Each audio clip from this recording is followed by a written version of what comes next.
Olá, hoje é terça-feira, 27 de janeiro de 2026. E olha, os materiais que a gente analisou hoje pintam um quadro, no mínimo, esquizofrênico para os mercados. É a palavra perfeita, né? Esquizofrênico. Totalmente. De um lado, a gente tem uma euforia, um otimismo com os lucros das empresas de tecnologia nos Estados Unidos.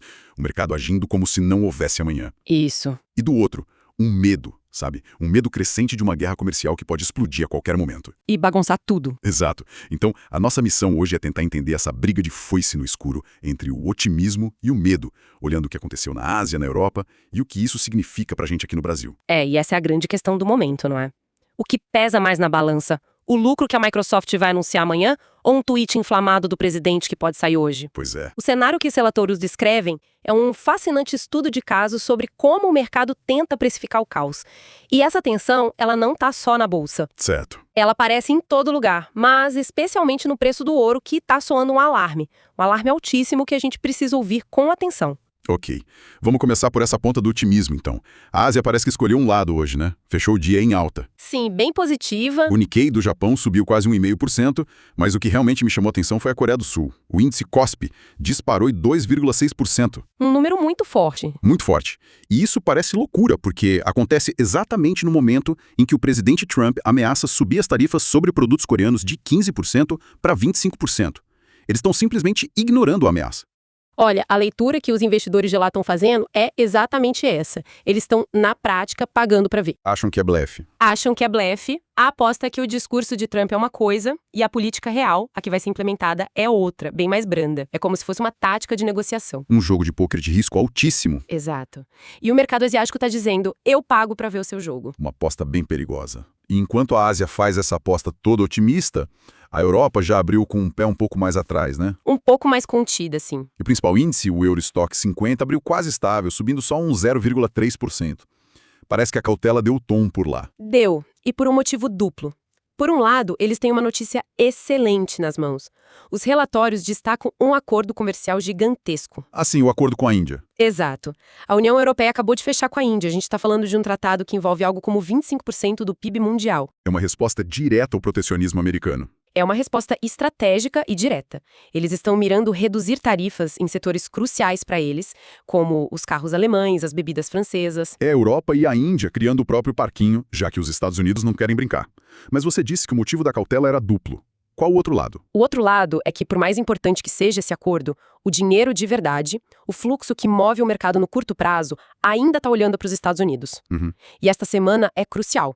Primeiro, tem a decisão de juros do Fed. E segundo, e talvez o mais importante, os resultados das Magnificent Seven. As 7 magníficas. É bom a gente lembrar quem são elas, porque basicamente carregaram o mercado nas costas no último ano. Exatamente. A gente fala de Meta, Microsoft, Tesla, Apple, Amazon, Alphabet e Nvidia, os titãs da tecnologia. Certo. Os resultados que elas vão divulgar a partir de amanhã vão ditar o humor do mercado global, não só do americano. Então a Europa está, sim, comemorando o acordo, mas com um olho no retrovisor, esperando o que vem dos Estados Unidos.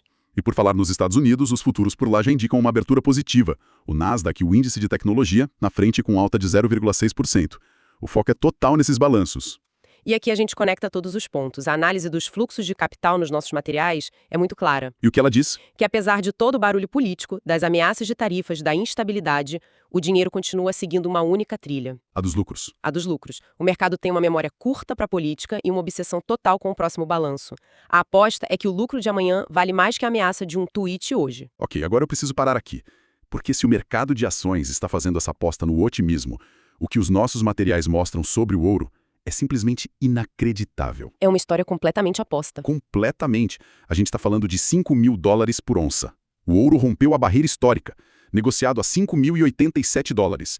E a prata foi junto, disparando quase 6% para $110.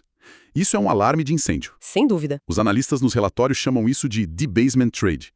O que diabos significa isso? Debasement trade é a expressão do mercado para a corrida para as saídas de emergência. Entendi. É uma fuga em massa do dinheiro tradicional, das moedas como o dólar, o euro e até dos títulos de governo que sempre foram considerados seguros. Então é um voto de desconfiança gigantesco no sistema. Um voto de desconfiança total. Os investidores olham para os gastos públicos explodindo, para a possibilidade de os bancos centrais perderem a independência e concluem que o dinheiro de papel vai perder valor. E a especulação sobre o Fed ajuda nisso, né? Joga mais lenha nessa fogueira.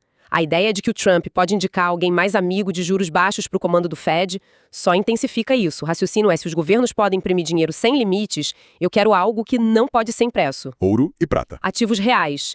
É um movimento clássico de proteção contra o que eles veem como uma desvalorização inevitável das moedas. Certo, mas se o medo é tão grande, por que a bolsa continua em festa, como a gente acabou de falar? Alguém vai estar errado no final. Parece que temos dois mercados vivendo em planetas diferentes. Essa é a grande contradição que define o ano. A explicação mais plausível é que são grupos diferentes de investidores com horizontes de tempo diferentes. Faz sentido. O investidor de ações de tecnologia está focado nos próximos 3 meses, no próximo balanço. O comprador de ouro está pensando nos próximos 3, 5, 10 anos, preocupado com a saúde fiscal dos países. Por enquanto, os dois coexistem. Mas você tem razão. Uma hora, uma dessas narrativas vai ter que se provar mais forte. E para complicar ainda mais, temos o petróleo. Enquanto os metais disparam, o petróleo está em queda, mesmo com uma tempestade paralisando a produção nos Estados Unidos. Pois é, a lógica do petróleo é sempre um quebra-cabeça. Nesse caso, a queda da produção nos Estados Unidos está sendo mais do que compensada por outros fatores. Quais? Primeiro, o Cazaquistão voltou a exportar normalmente, o que coloca mais oferta no mercado. E segundo, a percepção de que a briga entre EUA e Irã, por mais quente que esteja na retórica, ainda não afetou fluxo de navios. O mercado acha que tem óleo suficiente para todo mundo por enquanto. Exato. E só um adendo importante para o Brasil: no meio disso tudo, o minério de ferro segue estável, perto de $106 a tonelada. Uma ótima notícia para a Vale. Ótimo gancho. Vamos trazer a conversa para o Brasil. Por aqui, o cenário também é esse misto de euforia com o pé atrás, né? Ibovespa batendo recorde acima dos 180 mil pontos. Impulsionado por um fluxo forte de capital estrangeiro. Exato. Parece que na confusão global, o Brasil virou uma espécie de porto seguro relativo. Sim, com a China ainda patinando e outras partes do mundo sob a ameaça direta de tarifas, o investidor olha para o Brasil e vê crescimento e um mercado mais isolado dessa briga principal. Mas, como eu disse, é uma euforia com o pé atrás. Porque debaixo dessa superfície de recordes, a gente tem uma crise doméstica borbulhando. O caso Master. Exatamente. A liquidação do Banco Master no fim de 2025 ainda causa estragos.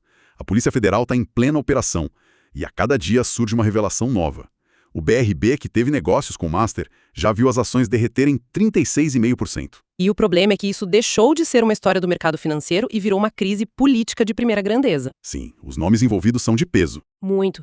Os jornais e relatórios não param de trazer nomes para o centro do escândalo.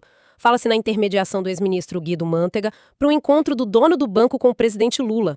Citam contratos com o escritório do ex-ministro Ricardo Lewandowski. É uma situação que testa a estabilidade do sistema. Testa a governança, a linha tênue entre o público e o privado, que continua sendo o calcanhar de Aquiles do Brasil, é um verdadeiro teste de estresse para as nossas instituições. E no meio dessa turbulência, uma mudança silenciosa, mas muito significativa, aconteceu no topo da nossa bolsa. Ah, sim. A troca no pódio. O Itaú Unibanco fechou 2025 superando a Petrobras em valor de mercado, a empresa mais valiosa do país. Um fato extremamente simbólico.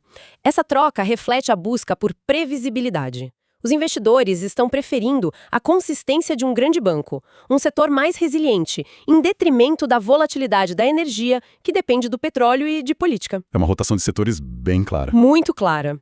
Mas é curioso que, mesmo com essa troca, a empresa com maior peso individual no Ibovespa continua sendo a Vale. A estabilidade do minério a mantém como a grande âncora do nosso mercado. Certo, mas vamos voltar para os Estados Unidos, porque os eventos programados para hoje e para o resto da semana podem bagunçar todo esse tabuleiro. Com certeza. Primeiro tem a expectativa de um grande pronunciamento do presidente Trump sobre a economia hoje. E para piorar, o risco de um novo shutdown do governo americano a partir de sexta. Esse risco é altíssimo. Os materiais que a gente analisou trazem um dado impressionante, de plataformas de apostas como a Polymarket. E o que disse? A probabilidade de um shutdown acontecer saltou de 9% para 81% em poucos dias. Nossa, 81%. O mercado está levando isso muito a sério. Está precificando como quase uma certeza. E qual é o gatilho por trás dessa ameaça? O gatilho é político e está ligado à imigração. Parlamentares democratas estão ameaçando bloquear a votação do orçamento se não houver uma mudança radical na política de imigração de Trump. É uma reação direta à morte de um manifestante e ações da Agência de Imigração, a ICE. Uma queda de braço que pode paralisar a máquina pública. E como isso se conecta com o investidor? A conexão é total e imediata. Primeiro, a simples ameaça de um shutdown já enfraquece o dólar no mundo todo. Passa uma imagem de caos institucional. Segundo, o timing do pronunciamento de Trump, na véspera da reunião do Fed, é explosivo. Qualquer crítica ao Banco Central, qualquer pista sobre o sucessor do presidente do Fed, vai gerar uma volatilidade absurda. Isso reforça a fuga para o ouro. reforça totalmente. Todos os pontos da nossa conversa acabam se conectando aqui. Na dúvida, fuja para os ativos de refúgio. Então, para a gente amarrar tudo, o que temos é o mercado de ações vivendo uma festa impulsionado pela tecnologia, flertando com recordes. Isso. E, ao mesmo tempo, o mercado de ouro que grita sobre instabilidade política e o risco de desvalorização das moedas. É o cabo de guerra perfeito. É a síntese perfeita. Hoje é um retrato dessa grande divergência. A questão de $1 milhão é: qual narrativa vai ganhar no final? Será da resiliência corporativa, que gera lucros apesar do caos? Ou será da incerteza geopolítica que uma hora vai azedar a festa? Exatamente, uma hora a conta chega. E essa tensão parece que vai definir o nosso futuro próximo. Sem dúvida. E sabe, para deixar um pensamento final, os materiais de hoje falam muito daquele acordo comercial entre a União Europeia e a Índia. Certo. O texto é explícito ao dizer que é um contraponto estratégico ao protecionismo.